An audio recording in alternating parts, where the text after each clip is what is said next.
हिफाजत का है इरादा, देश का ऊंचा नाम करेंगे ये है सबसे वादा। कुर्बानियां कितनी देकर आजादी लाए, मैं तो ये चाहूं सारी दुनिया ही ये जाने। दिल से मैंने देखा पाकिस्तान, जहाँ से मेरा धरती पे ईमान। दिल से मैंने देखा पाकिस्तान, जहाँ से मेरा धरती पे ईमान।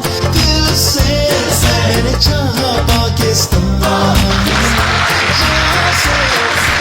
Today we had an informative session with DG ISPR.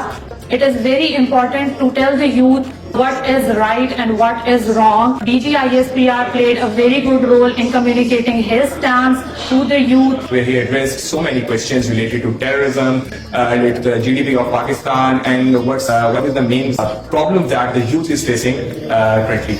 आज के इंटरेक्शन में सर ने हमें बताया कि किस तरह से सोशल मीडिया हमारे माइंड में एक मिसकंसेप्शन क्रिएट कर रहा है।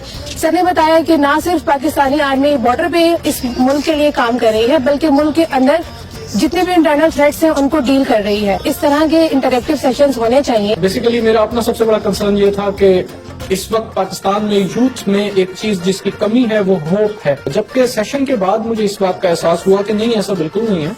पाकिस्तान में बहुत कुछ है आगे बढ़ने के लिए, और सबसे ज्यादा जरूरत है इस वक्त पाकिस्तान को यूथ के कंट्रीब्यूशन की। दो हक सदाकत की सदा सरे मक्तल, उठो के यही वक्त का फरमाने चली है। दिल से मैंने देखा